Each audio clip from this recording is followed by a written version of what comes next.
నమస్తే. 'విశ్వమణి బాబు' గారి గురించి ప్రత్యేకంగా చెప్పాల్సిన అవసరం లేదు. చాలా అఫర్మేషన్స్, చాలా వీడియోస్ చేస్తూ ఉంటారు. డబ్బు గురించి, అలాగే సంపద గురించి, ఫ్యామిలీ రిలేషన్స్ గురించి, స్ట్రాంగ్‌గా బిలీవ్‌నెస్ గురించి ఇలా చాలా రకాలుగా మాట్లాడుతూ ఉంటారు. ఇప్పుడు చేయబోయే వీడియో ఏమిటి అంటే, అసలు ఆచరణ సాధ్యం కాని విషయాలు గనక ఒకవేళ మనం అనుకుంటే, అది అవుతుందా? కాదా? అనే డౌట్ కొంతమందికుంటుంది. అది ఎలా వివరిస్తారు ఏమిటి అనేది వీడియోని చివరి వరకు చూసే ప్రయత్నం చేయండి. నమస్కారం అండి. నమస్తే అండి. ఒక విషయం ఇది నాతో అవుతుందా? కాదా? అవుతుందా? కాదా? అని అనుకుంటే ఎలా అవుతుందనేది మనం లాస్ట్ వీడియో యెస్. చేసాం ఆల్రెడీ. యెస్. ఇది కాదు, మనతో కాదు అని అనుకోని ఎవరన్నా మీలాంటి వాళ్ళు పెద్దవాళ్ళు ఏదన్నా ఒకసారి ప్రయత్నించి చూడండి అనంటే, అప్పుడు మొదలు పెడుతూ ఉంటారు పనిని. అవును. సో, అలా అవ్వదు అనుకున్న పని గనక మనం గనక చేస్తూ ఉంటే అది అవుతుందా? అంటే మన మైండ్‌లో ఇది కాదు, కాదు అనుకుంటూ ఆ పని గనక చేస్తూ ఉంటాం. మంచిదండి. మంచి క్వెషనే. మీరేమనుకున్నారంటే, ఈ పని మన వల్ల కాదని ఫిక్స్ అయిపోయింది. హ్మ్. మీరు అనుకునేసినారు. ఏదైనా ఒక పని ఏదో ఒకటి అనుకున్నారు. అది మన వల్ల కాదులే. ఒక డ్రైవింగో, లేక ఇది ఒక కట్టడమో, లేక ఇది కొనడమో, లేక ఇది తినడమో ఏదో ఒకటి. హ్మ్. ఇది మన వల్ల కాదులే, ఇది మంది కాదులే అనుకునేసినారు మీరు. ఫిక్స్ అయిపోయింది. హ్మ్. తర్వాత దాని గురించి మన వల్ల కాదు, కాదు అనుకునుంటే ఎవరు నీ ఫ్రెండ్‌లకో, నీ పక్క వాళ్ళకి తెలిసినప్పుడు, లేదురా ఇది చెయ్యిరా అవుతుంది చెయ్యిరా అని వాళ్ళన్నారు. హ్మ్. కానీ నువ్వు అనుకున్నదేంది? కాదు. నా వల్ల కాదని ఫిక్స్ అయిపోయినావు మైండ్‌లో. హ్మ్. వాళ్ళెవరో చెప్పిన తర్వాత మళ్ళీ దిగినావు దాంట్లో. హ్మ్. కానీ నీ మైండ్ చెప్తానే ఉంది ఇంకా. ఇది నా వల్ల కాని పని వీళ్ళేదో చెప్పినారే. హ్మ్. ఇది నా వల్ల కాని పని వీళ్ళేదో చెప్పినారే. అక్కడ హ్మ్. ట్రైనింగ్ బాగా అయిపోయింది. హ్మ్. నిన్ను మాత్రం అసలు ఆ పని మీద కూడా ఇంట్రెస్ట్ ఉండదు. అసలు నువ్వు చేయలేవు. హ్మ్. నిన్ను శుద్ధంగా శూన్యమే చేస్తది. నీ వల్ల కాదది. హ్మ్. ఎందుకు కాదంటే నువ్వు ఏదైతే అనుకుంటావో అదే జరుగుతుందని లా పట్టాల్సిన జరుగుతున్నది. హ్మ్. హ్మ్. పదే పదే బలంగా అనుకున్నప్పుడే అది జరుగుతుంది. నువ్వు హ్మ్. కాదు ఈ పని నా వల్ల కాదు అనుకున్న తర్వాత వాడెవరో చెప్పిన దాన్ని ఎందుకంటావు? హ్మ్. పక్క వాళ్ళ గురించి పట్టించుకోకు. పక్క వాళ్ళని ఆలోచించకని ఎన్నో వీడియోలో చెప్పాను. హ్మ్. పక్క వాళ్ళ గురించి ఎందుకు దాన్ని ఆలోచించేది? అది హ్మ్. ఎందుకు అవసరం నీకు? అది హ్మ్. అవసరమేనా? వాళ్ళు చెప్పిన తర్వాత నువ్వు అప్పుడు చెప్పావు ఇది నా వల్ల కాదనుకున్నాను. నువ్వు చెప్పినా చేయను హ్మ్. అన్నావంటే అది సైడ్‌కి వెళ్ళిపోతది. అంతటితో నువ్వు వేరే దాంట్లోకెళ్ళొచ్చు. హ్మ్. నువ్వు కాని దాన్ని కూడా వాడెవరు చెప్పినాడని అడుగుపెట్టి చేయడం వల్ల ఏమవుతుంది నీ వల్ల? హ్మ్. ఏమి కాదండి. చూడండి ఒక విజయవాడ ఫీడ్‌బ్యాక్‌లో మీరు అనుకున్నది చెప్పొచ్చు ఉంది దానికి. హ్మ్. ఒకతను గవర్నమెంట్ ఎంప్లాయర్. హ్మ్. గవర్నమెంట్ ఎంప్లాయర్ అండి 70,000 ఆయన సాలరీ. హ్మ్. ఆయన మామూలుగా ఉద్యోగం లేచినామా, హ్యాపీగా బయలుదేరినామా, ఉద్యోగం పోయినామా, వచ్చినామా, పోయినామా అని వస్తున్నాడు. హ్మ్. ఆయన హ్యాపీగానే పోతున్నాడంట. హ్మ్. హ్మ్. ఆయన ఉద్యోగం చాలులే మనకి ఒక గవర్నమెంట్ ఉద్యోగం వచ్చేసింది. 70,000 దాకా సాలరీ లేచినామా, హ్యాపీగా రెడీ అయినామా, ఆఫీస్‌కెళ్ళినామా, చేసుకొని ఇంటికి వస్తామని. వాళ్ళెవరో ఫ్రెండ్‌షిప్‌లు చెప్పినారంట.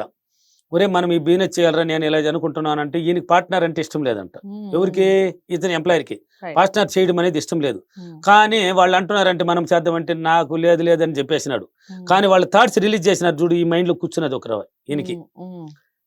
ఈయన మనకి ఇంతవరకే ఆలోచన పెట్టున్నాడు. మన వల్ల ఇంకేం వద్దులే మనకి ఇది చాలు అనుకోని. హ్మ్. వాళ్ళేదో చెప్పినారనేసి వాళ్ళ పార్ట్నర్ కాకుండా వాళ్ళు తంతెనక చేసుకున్నారు. ఈయన ఒక దాంట్లో దిగినాడు. మనకి హ్మ్. వద్దు అనుకున్న ఉన్నవాడు దాంట్లో దిగేసినాడు. హ్మ్. దిగిన తర్వాత ఇప్పుడు చూసిన ఆఫీస్‌కి లీవ్‌లు పెట్టాల్సి వచ్చింది. హ్మ్. ఈ 70,000లో మళ్ళీ తగ్గిపోయింది సాలరీ. హ్మ్. అంటే లీవ్‌లు కట్ అవుతుంలా. ఒక బిజినెస్ పెట్టినాడంట చిన్నదొకటి. పెట్టడం వల్ల ఈయన దీన్ని చూడలేకపోయినా, దాన్ని చూడలేకపోయినా ఇటుకి పోయింది. గోయిందా పోయింది. ఓకే. దానివల్ల కొన్ని లక్షలు పోగొట్టుకున్నాడు. హ్మ్. వాళ్ళెవరో చెప్పినారని చేయకూడదండి. అందుకే హ్మ్. చూడండి ఫీడ్‌బ్యాక్‌లు నేను అడిగే ప్రతి క్వెషన్‌కి ఆన్సర్ ఉందండి. రైట్. విజయవాడ ఫీడ్‌బ్యాక్‌లో ఉందండి దీని ఆన్సరు. హ్మ్.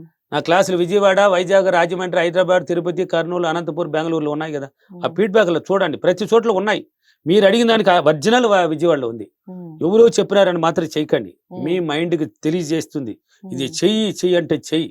వద్దు వద్దంటే నిలిపేయి. హ్మ్. తిను అంటే తినేయి. హ్మ్. వద్దు వద్దంటే తినకు. పో హ్మ్. పో అంటే పో. హ్మ్. వద్దు వద్దని ఇన్నరమైన పలుకుతుందండి. ఓకే. మనం ఇప్పుడు మీరు కూడా అనుకోనుంటారు ఎగ్జాంపుల్‌కి ఎప్పుడైనా. హ్మ్.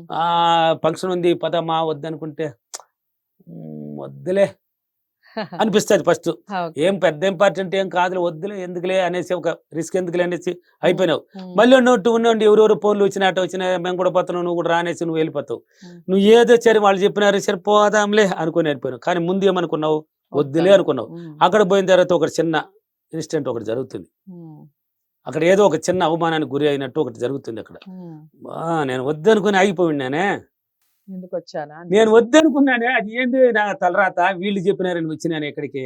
హ్మ్. మీ జీవితాల్లో ప్రతి మానవుడి జీవితాల్లో కొందరి జీవితాలు అద్భుతంగా జరుగుంటుంది ఇలాంటివి. హ్మ్. అంటే ఇలాంటిది ఎగ్జాంపుల్ ఇచ్చాను. ఇలాంటివి బోలెడు జరిగుంటాయి. హ్మ్.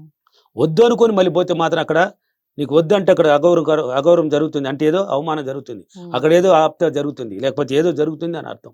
ఓకే. ఆడికి పోకు అని అర్థం. హ్మ్. ఫస్ట్‌లోనే తెలియజేసేసింది వద్దని. హ్మ్. ఇంక ఆగిపో. ఎందరు ఏం చెప్పినా గాని లేదు నాకు ఇంపార్టెంట్ పని ఇంకా ముఖ్యమైనది ఉంది, ఓకే. నేను రాలేను అంతే. అక్కడికి ఆగిపోయినా అంటే ప్రశాంతంగా హ్యాపీగా ఉంటావు, ఓకే. ఆనందంగా ఉంటావు. ఉమ్, నువ్వు వద్దన్న తర్వాత ఎవరు మాటలేని పోయినావంటే ఇలాంటివి జరుగుతుంది. ఉమ్, ఆల్రెడీ జరిగి ఉంటుంది, మీరు కూడా వెనక్కి ఒక్కసారి చూసినారంటే కొన్ని విషయాల్లో జరుగుతుంది, ఉమ్, జరిగి ఉంటుంది. మీకు ప్రతి మానవుడికి గుర్తు వచ్చేస్తుంది. ఉమ్, అలా చేయకండి, ఎవరు చెప్పినా వినకండి. ఓకే. మీ మైండ్ ఏం చెప్తుంది దాన్ని తెలియజేయండి. ఉమ్, వద్దు లేదు కాదు అనేది మర్చిపోండి. ఉమ్, ఏదో ఇంకా పాజిటివ్గా అనుకోవాలంటే ఎలా అంటే, నా వల్ల కాదు కాదు అనుకోవడం కన్నా నా వల్ల అవుతుంది అవుతుంది అనుకో. అవ్వని పని కూడా చేపిస్తుంది. రైట్. కాదనుకుని కొన్నాళ్ళు అనుకున్నావు, ఇప్పుడు ఎక్కువ సార్లు అవుతుంది అని అనుకో. ఉమ్, ఇప్పుడు కాదు కాదని కొన్నాళ్ళ వరకు అన్నావు, ఉమ్, ఇప్పుడు ఎక్కువ సార్లు ఏం చేయాలంటే అవుతుంది, నా వల్ల ఎలాగైనా చేయగలను, నేను ఎలాగైనా చేయగలను, నా వల్ల దీన్ని సాధించేదాకానే వదలను. ట్రైనింగ్ కావాలంటే నీతో నువ్వు మాట్లాడుకో, మిర్రర్ దగ్గర నిలబడి అదలో నిలబడు. నీకు మాట్లాడడానికి ఇప్పుడు ఎవరు పోతా ఉంటే కూడా ఎవరు అయింది వీడి మాట్లాడుకుంటూ పోతున్నాడు పిచ్చోడు ఏమని అనుకుంటారని కొంతమంది భయపడతారు. అవును. పిచ్చోడు నువ్వు కాదు, వాళ్ళే పిచ్చోళ్ళు, అది వాళ్ళకి తెలియదు. అది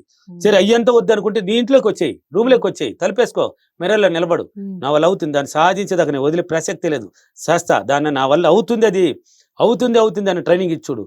ఇప్పుడు అవ్వదాన్ని కొన్నాళ్ళు ఇచ్చినావు, అవుతుంది అని ఎక్కువ రోజులు ఇచ్చినావు, ఇప్పుడు చేసేస్తావు. రైట్. ఇప్పుడు ఈజీగా చేస్తామండి దాన్ని, ఓకే. చాలా సులభం. ఉమ్, మన సబ్జెక్ట్లో కష్టం అనేది మర్చిపోండి, ఉమ్, ఎక్కడ కష్టం లేదు. సులభం సులభం సులభం అనే మార్గాలను పట్టించండి, సులభ మార్గాల్లో దొరుకుతుంది అవకాశాలు. మన మైండే చూపిస్తుందండి. ఏదైనా మన మైండ్ ద్వారానే పుట్టుకొస్తుంది ఆలోచనలు, ఏదైనా సరే, ఉమ్, అది ఏదైనా సరే మన మైండ్ ద్వారానే ఆలోచనలు వస్తుంది. ఏం భయపడాల్సిన అవసరం లేదు. కాదు లేదు అవ్వదు వద్దు ఇష్టం లేదు, దీన్ని పక్కన పెట్టి ఓకే. ఓన్లీ ఎస్ పట్టుకో. ఉమ్, దేనికైనా ఎస్సే. ఏరా ఎక్కడికి రబ్బోయినావు? నేను హైదరాబాద్కి పోయినాను రా, ఎస్రా, ఉమ్, సింపుల్. ఏమన్నావు లాస్ట్లో? yes. అక్కడ అంటే ఎస్ అంటే ఏంది? అవును అని అర్థం. నువ్వు ఆన్సర్ ఇచ్చుకోవాలి. ఉమ్, ఏమరా నిన్న ఏమరా తిన్నావు? నేను బిర్యానీ తిన్నాను రా, ఎస్రా. ఉమ్, ఎస్ అవును. ఉమ్, అవును అవును తప్ప అక్కడ నో లేదు. ఇద్దరు ఉన్నారండి, ఇద్దరు ఉన్నారు. ఒకడు పనికి వచ్చేవాడు, ఒకడు పనికి రానివాడు. బాగా వినాలి. ఉమ్, ఒకడు పనికి వచ్చేవాడు, ఒకడు పనికి రానివాడు, ఇద్దరు వచ్చినారు. ఓ ఎవరే ఇద్దరు పోతున్నారు, ఒకడు పనికి వచ్చాడు, ఒకడు పనికి రాను, రారట్ట అన్నారు, ఇద్దరు వచ్చేసినారు. నువ్వు అనుకున్నావు వీడైతే మనకి సరిపడతాడు, వీడితే పనులు చెప్దామని ఒక్కడికే పనులు చెప్తున్నావు. ఉమ్, ఒకడికే, ఎవరికి ఒకడికే చెప్తున్నావు, వాడు చేస్తూనే ఉన్నాడు, ఇంకొకడు కూడా నిలుచుకొని ఉన్నాడు. ఏం ఇద్దరు రండి అన్నాడు, చూసినాము, అతనికే చెప్తున్నాడు. మనకి ఏం అసలు మనకి ఇక్కడ విలువే లేదా? మనం ఏం చెప్పడా? మనకి పనే లేదా? మనం ఎందుకు ఇక్కడ? ఇంకా మనం ఎందుకు ఇక్కడ? ఉమ్, మెల్లిగా వాడు జారుకునేస్తాడు. వీడికే కదా పని చెప్తున్నావా? ఉమ్, ఈ జారుకున్నవాడే నెగిటివ్. నారుకున్నవాడు వాడితే నీకు పని లేదని తెలుసుకునేసినావు. ఉమ్, అంటే లేదు కాదు అవ్వదు వద్దు అన్నావు కదా, నా వల్ల అవ్వదు అన్నవే అవ్వదు అనేవాడు వీడు. ఓకే. ఇప్పుడు వీడు వచ్చినది ఎవరు పని చేస్తున్నాడు, అవుతుంది అన్నవాడు ఉమ్, ఎస్ అనేవాడు. ఉమ్, అందుకే ఈ నోను మర్చిపోవాలంటే కాదు లేదు అనేది మర్చిపో, అవ్వదు వద్దు అనేది మర్చిపో. రైట్. అది మర్చిపోవాలంటే వీడికి పని చెప్పొద్దు, వాడిని వదిలేయి, వాడిని కంట్లో కూడా చూడకో, వాడే జారుకుంటాడు. ఎస్ అని వాడిని పట్టుకో. ఓకే. నా వల్ల అవుతుంది అంటున్నాడు వీడ పట్టుకో, అన్ని నీ వల్ల అయిపోతుంది, ఓకే. హ్యాపీగా అవుతుందండి. సో ఇలా పని అవ్వాలి వెంటనే అంటే అఫర్మేషన్ చెప్పండి. నేను ప్రతిరోజు ఉన్నతంగా ఆలోచించి నా మైండ్ పాజిటివ్గా చేసుకొని నేను అనుకున్న పనులంతా ప్రతిరోజు చాలా సులభంగా చేసుకున్నందుకు డబ్బులకి విశ్వానికి చాలా చాలా కృతజ్ఞతలు. థ్యాంక్ యూ వారి, thank you money. Right. So అదండి విషయం. మనం అనుకున్నదే తడవుగా ప్రతి పని జరగాలి అంటే ఎలాంటి అఫర్మేషన్స్ చేసుకోవాలి అనేది వీడియో ద్వారా తెలుసుకున్నాం కదా. ఒకసారి పాటించి చూడండి, మీకు ఎలా అనిపించింది ఏమిటి అనేది కామెంట్ బాక్స్లో తెలియచేయండి. మీరు పాటిస్తున్నారా లేదా, పాటించిన తర్వాత మీరు పొందిన అనుభూతి ఏమిటి అనేది కూడా ఖచ్చితంగా కామెంట్ బాక్స్లో తెలియచేయండి. ఈ వీడియోస్ చూసిన తర్వాత మీరు విశ్వమణి బాబు గారిని కలవాలి అనుకుంటే స్క్రీన్ మీద కనపడే నెంబర్కి కాల్ చేయండి. వీడియోని లైక్ చేసి షేర్ చేయండి, ఛానల్ని సబ్స్క్రైబ్ చేసుకోండి. నమస్తే.